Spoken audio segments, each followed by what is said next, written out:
রাতের আকাশে আজ দেখা গিয়েছে মহাজাগতিক এক বিরাল দৃশ্য। এই দৃশ্য কি খালি চোখে দেখা গিয়েছে, কিংবা খালি চোখে চন্দ্রগ্রহণের দৃশ্য দেখলে কি চোখের কোনো ক্ষতি হবে কিনা, এমন প্রশ্ন অনেকের মধ্যেই উকি দিচ্ছে। এ প্রসঙ্গে নাসা স্পেস বিজ্ঞানীরা কি বলেছেন? নাসা প্রেস বিজ্ঞানীরা বলেছেন, চন্দ্রগ্রহণের পারিপার্শ্বিক অবস্থা সূর্যগ্রহণের মতো নয়।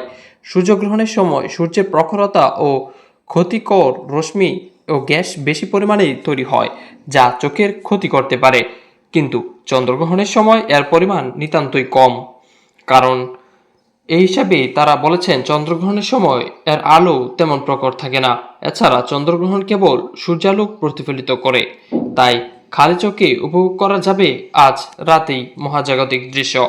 তাহলে দেরি কেন? পূর্ণিমার চাঁদ, উপাচ্ছায় গ্রহণ, পূর্ণগ্রাস চন্দ্রগ্রহণ, রক্তিম লাল চাঁদ বা ব্লাড মুন, রক্তিম চাঁদের পাশে থাকা উজ্জ্বল গ্রহ শনি ও নেপচুনের একসঙ্গে দেখার বিরল সুযোগ উপভোগ করুন।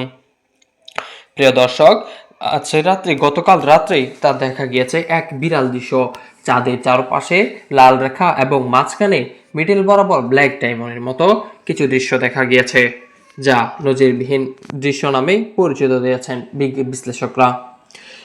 রাতের আকাশে দেখা গিয়েছিল এক বিরাল দৃশ্য। এই দৃশ্য কি খালি চোখে দেখা যাবে? অবশ্যই আমরা খালি চোখে দেখেছি। প্রিয় দর্শক, ভিডিওটি প্রথমবার দেখলে অবশ্যই শেয়ার করে সবাইকে দেখার সুযোগ করে দিবেন। চাঁদের 365 দিন পর পর সেই এরকম ভাবে চন্দ্রগ্রহণ হয়ে থাকে। বিজ্ঞানীর বিশ্লেষণ সত্যি মতেই কোরআনের মতেই তা সঠিক হয়েছে। বিজ্ঞানীরা কোরআন থেকেই বিশ্লেষণ করে তারা নিউজ তৈরি করে এবং গবেষণা করে থাকে। এই প্রসঙ্গে নাসা প্রেস বিজ্ঞানীরা বলেছেন, চন্দ্রগ্রহণের পারিপার্শ্বিক অবস্থা সূর্যগ্রহণের মতো নয়। সূর্যগ্রহণের সময় সূর্যের প্রখরতা ও ক্ষতিকর রশ্মি ও গ্যাস বেশি পরিমাণে তৈরি হয়, যা চোখের ক্ষতিকর করতে পারে। কিন্তু চন্দ্রগ্রহণের সময় এর পরিমাণ নিতান্তই কম। কারণ এই হিসেবে তারা বলেছেন, চন্দ্রগ্রহণের সময় এর আলো তেমন প্রখর থাকে না।